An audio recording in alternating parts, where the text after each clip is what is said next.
찬송가 350장으로 영광 돌리겠습니다.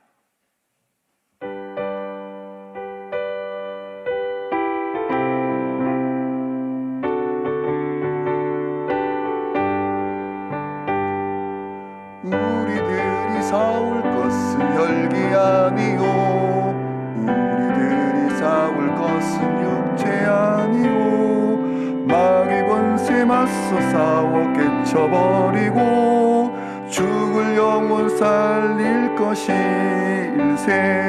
한 마음으로 힘써 나가세, 한 마음으로 힘써 싸우세.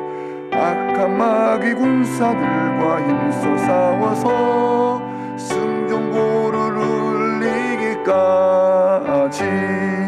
우리들이 입은 갑옷쇠가 아니요, 우리들이 가진 검은 강철 아니요, 하나님께 받아가진 평화의 복음 거룩하신 말씀이로다. 한 마음으로 힘써 나가세, 한 마음으로 힘써 싸우세. 악한 마귀 군사들과 힘써 싸워서 승전고를 울리기까지.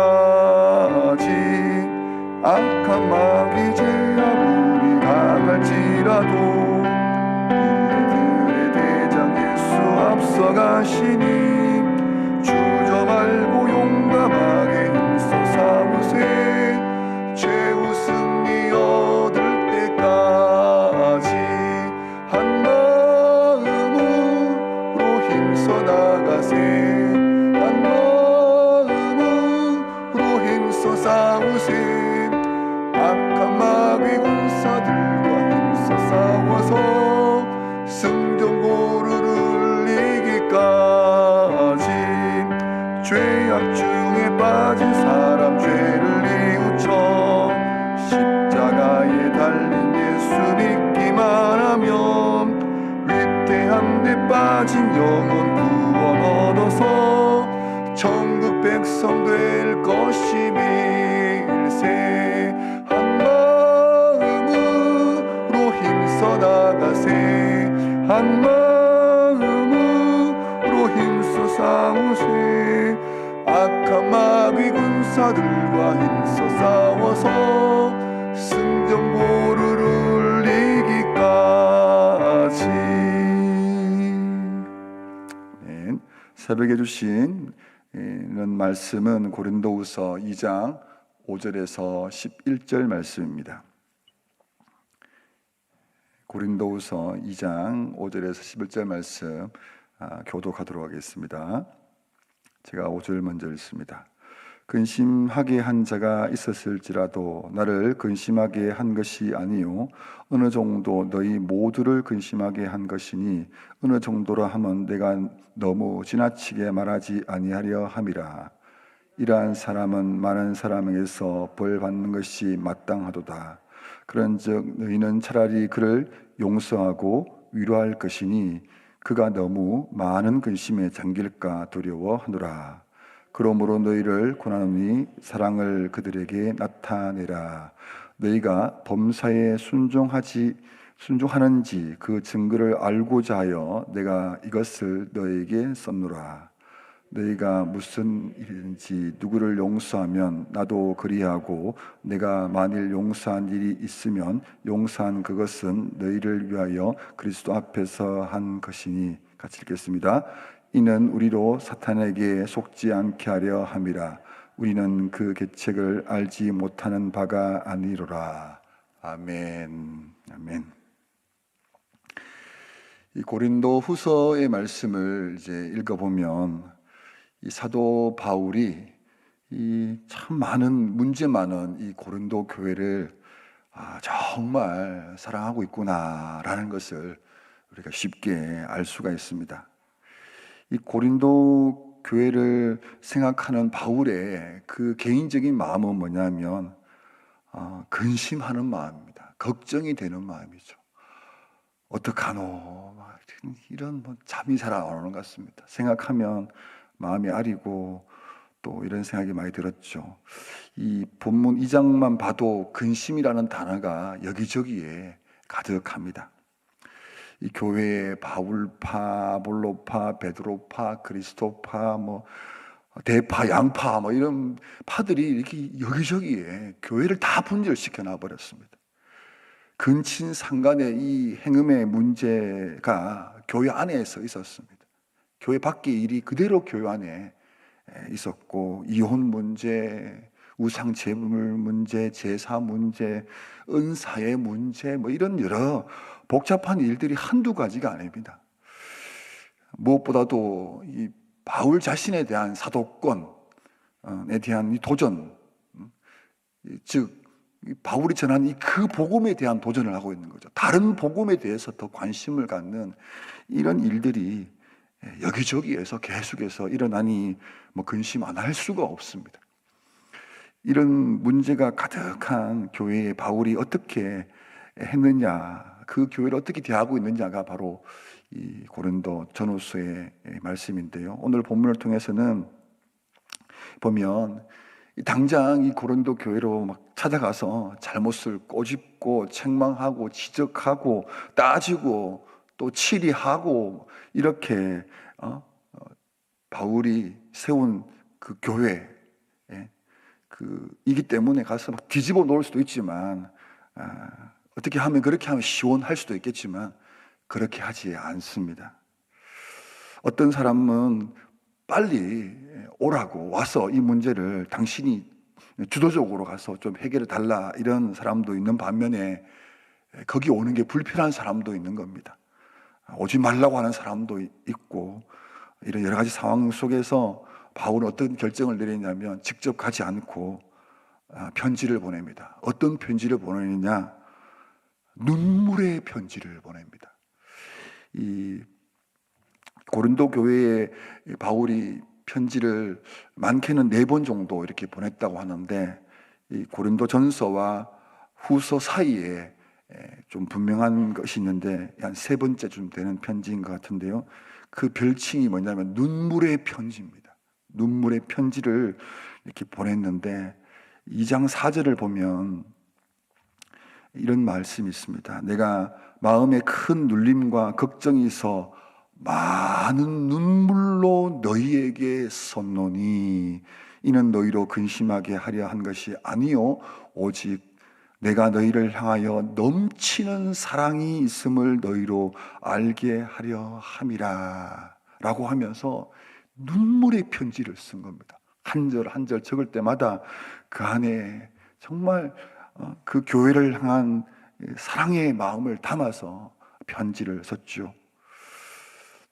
바울은 자신이 개척한 그 교회였기 때문에 당장 찾아가서 주도적으로 문제를 해결할 수 있지만 그렇게 하지 않았습니다. 충분히 그렇게 해도 되지만 그렇게 하지 않고 자신의 고난을 내려놓고 주님의 몸된 교회가 스스로 세워지기를 바라는 마음으로 그는 정말 먼저 이 편지를 보냈던 것이죠. 그 편지의 핵심은 뭐냐 하면 다시 여기 있는 말씀처럼 너희를 향한 넘치는 사랑, 그 사랑을 이 편지에 담아서 이렇게 전했던 것입니다. 이 고린도 교회를 향한 이 바울의 마음은 단순히 개인적인 마음을 넘어서서 그 근원적인 마음이 뭐냐면 그것이 주님이 교회를 향한 그 사랑의 마음이었습니다. 요한복음 3장 16절 다 아시지 않습니까? 그죠? 하나님이 세상을 이처럼 사랑하사 독생자를 주셨으니 이는 그를 믿는 자마다 멸망하지 않고 영생을 얻게 하려 하심이라. 여기에 이 말씀의 핵심이 뭡니까? 멸망당할 수밖에 없는, 당해도 사는, 당연히 정말 엄청난 많은 그런 하나님의 징계를 받아도 되는 그런 사람을 향하여, 그런 죄인들을 향하여 하나님 뭘 하셨다고요? 사랑하셨습니다. 그 사랑의 방법이 독생자를 주셨다라는 것이 바로 하나님 아버지가 이 세상을 향한, 죄인들을 향한 그 마음이었는데, 이 마음이 바울의 마음에 가득했기 때문에 그 교회를 향하여서 이렇게 했던 것입니다. 예레미야 29장 11절에서 여호와의 말씀이니라 너희를 향한 나의 생각을 내가 아나니 평안이요 재앙이 아니니라. 너희에게 미래와 희망을 주는 것이니라. 하나님의 마음은 그 죄악된 이스라엘 백성들을 향해서 심판하고 다 싸그리 없애버리는 그런 것이 하나님의 본심이 아니라는 것입니다. 하나님께서 그들을 사랑하셨기 때문에 하나님의 마음은 그들에게 미래와 희망을 주는 것입니다. 회복과 치유가 되고 다시금 그들을 통하여서 하나님 영광 받고 싶어 하는 것이 하나님의 마음이라는 것입니다. 예레미야 애가의 3장 33절에서는 주께서 인생으로 고생하게 하시며 근심하게 하심은 본심이 아니시로다. 이 주님께서 갖고 있는 그 본심, 그것은 징계가 아니라는 것입니다. 싸그리 다 잘못하면 지옥에 보내버리는 것이 본심이 아니라 그들로 하여금 깨우치고 뉘우치고 하나님이 주신 그 사랑을 받아서 하나님이 이 한 사람 한 사람이 주신 그 창조의 목적, 존재의 이유를 따라서 정말 화목과 사랑과 희락과 기쁨을 누리는 그 삶을 살도록 하는 것이 바로 주님의 본심이라는 것입니다. 그래서 이사야 1장 18절의 말씀을 보면 여호와께서 말씀하시되 오라 우리가 서로 변론하자. 너희의 죄가 주홍 같을지라도 눈과 같이 희어질 것이요 진홍같이 붉을지라도 양털같이 희게 되리라. 이 이스라엘 백성들, 그때 이 말씀을 듣는 사람들은 이 주홍같이 이 붉은 죄, 피로 물들어 버린 지울 수 없는 엄청난 죄악 속에 있었지만, 그러나 주님은 그들을 눈과 같이 깨끗하게 해주겠다라는 그것이 주님의 마음이고 본심이었습니다. 오늘 본문에서 바울은 문제를 일으키는 그 사람들에게 찾아가서 지적하고 책망하고 하는 것이 아니라 용서하는 것이 이 편지의 목적이고 또 주님의 마음인 것입니다. 더 나아가서 뭐라고 말하냐면 용서를 넘어서서 사랑하라 이렇게 말씀하고 있습니다. 6절, 7절, 8절 말씀 보겠습니다. 6절 이러한 사람은 많은 사람에게서 벌 받는 것이 어떠하다고요? 마땅한 거예요. 벌 받아도 마땅할 그 사람을 향하여서 7절 그런즉 너희는 차라리 그를 용서하고 위로할 것이니 그가 너무 많은 근심에 잠길까 두려워하느라. 오히려 걱정하는 마음이 더 큰 거죠. 더 나아가서 8절 같이 읽겠습니다. 시작. 그러므로 너희를 권하노니 사랑을 그들에게 나타내라. 이 말씀이 너무 위로가 되지 않습니까? 자, 여기 질문이 생기죠. 왜 책망이 아니라 용서하라고 합니까? 용서를 넘어 사랑을 나타내라고 이렇게 바울이 이 고린도 교회 성도들에게 말을 할까요? 10절 말씀입니다. 10절 너희가 무슨 일에든지 누구를 용서하면 나도 그리하고 내가 만일 용서한 일이 있으면 용서한 그것은 또 같이 한번 읽어볼까요? 시작. 너희를 위하여 그리스도 앞에서 한 것이니. 책망보다 용서를 하라고 하는 그 이유는 뭐냐면 다른 것 때문이 아니라 그리스도 앞에서 하는 것이다. 누구 때문에요? 예수님 때문에 그렇게 하는 거예요. 11절 말씀을 또 보겠습니다. 11절 이는 우리로 사탄에게 속지 않게 하려 함이라. 우리는 그 계책을 알지 못하는 바가 아니로다. 여러분, 사탄의 책략이 뭡니까? 사탄이 원하는 게 뭘까요? 관계를 깨는 겁니다. 잘잘못을 따지고 서로 지적하고 갈라지고 깨지고 하는 그런 게 사탄의 전략 아니겠습니까? 물론 당연히 잘못하면 지적하고 치리도 하는 것이 맞지요. 그러나 그것만 있으면 어떻게 될까요? 적어도 교회는 아닌 것 같습니다. 그리스도 주님의 몸된 교회는 아니라는 것이죠. 그냥 벌 주면 쉽습니다. 불러서 잘못을 지적하고 잘라버리고 없애버리면 쉽지요. 그러나 그렇게 하지 말라는 것입니다. 관계가 중요하다는 것이죠. 사탄의 전략은 뭐라고요? 깨어버리고 무조건 잘못만 지적하고 책망하는 것. 그래서 결과적으로는 더 교회를 어렵게 하는 것이 사탄의 전략이라면, 반면에 잘못한 사람에 대한 주님의 방법은 바로 용서를 통한 회복입니다.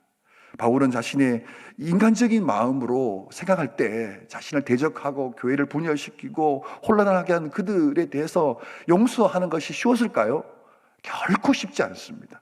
그러나 그가 용서하고 사랑하라고 하는 이 마음을 담아서 편지에 쓴 수 있었던 게 뭐 때문이라고요? 그리스도 앞에서 예수님을 앞세운 겁니다. 자기 앞에 예수님을 앞세워서 그들을 바라보고 이해하고 품었던 것이죠.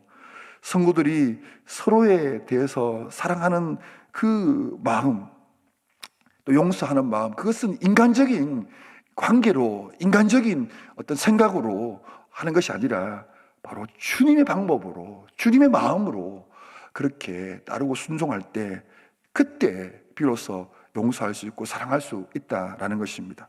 책망보다 용서해야 되는 그 두 번째 이유는 뭐냐 하면, 그 문제를 일으키는 사람도, 문제를 지적하는 그 사람도 모두 다 고린도 교회 성도들이라는 것입니다. 남이 아니라는 것입니다. 6장 7절 말씀 다시 한번 보겠습니다. 6장 7절. 너희가 피차 고발함으로 너희 가운데 이미 뚜렷한 허물이, 죄송합니다. 이게 고린도 전서 말씀이네요. 고린도 전서 6장 7절 말씀에 이런 말씀입니다. 너희가 피차 고발함으로 너희 가운데 이미 뚜렷한 허물이 있나니 차라리 불의를 당하는 것이 낫지 아니하며 차라리 속는 것이 낫지 아니하냐. 고린도 전서 6장 7절 말씀입니다. 거기 보면 어떤 허물이 있을 때에, 뭔가 문제가 서로 발생했을 때 서로 잘잘못을 따질 때 어떻게 하라고 하냐면, 차라리 내가 불의를 당해라, 차라리 쏘아줘라, 이런 이 단어가 나옵니다. 차라리. 여러분, 어떤 사람이 잘못을 했다고 하십시다. 제가 어떤 사람들에 의해서 이제 소문이 난 거예요. 정대희 목사가 누구랑 싸워서 사람을 팼더라, 이런 얘기 여러분이 들었다고 하십시다. 그러면 두 반응이 나오겠죠. 두 반응이. 그러면 그렇지, 아이고 덩치 선만한 게 아마 사고 쳤을 거야, 막 이렇게 듣자마자 그렇지, 아이고, 이렇게 생각할 수 있고, 또 반대로 왜 그랬을까? 무슨 문제가 있겠지, 이유가 있겠지, 이렇게 생각할 수 있다고 생각이 듭니다. 여러분들 어떻게 생각하십니까? 제가 사고를 쳤다 칩시다. 그러면 그렇지, 이렇게 볼까요? 아니면 왜 그랬지? 이유가 있겠지, 이렇게 볼까요? 한번 생각해 보십시오. 우리가 같이 있는 사람들이 이렇게 매일 생활하고 또 지내고 있는데, 그러면 그렇지, 이렇게 생각하고 만나는 사람 얼마나 불편하고 힘들겠습니까? 저는 그럴 리가 없는데, 아니겠지, 무슨 이유가 있겠지, 이런 마음이 여러분에게 가득하면 좋겠습니다. 그래서 서로에 대해서 이해하고 품어주고 믿어주고, 혹 정말 그렇게 했을지라도 오히려 그것에 대해서 품어줄 수 있는 그런 저와 여러분이 되기를 정말 간절히 축복합니다. 감사해주고 보호해주고 지켜봐주고 기다려주고 잘못을 인정하고 돌아설 수 있도록 하는 그것이 바로 교회라는 것입니다. 주님의 몸된 교회는 그렇게 되어야 한다는 것입니다.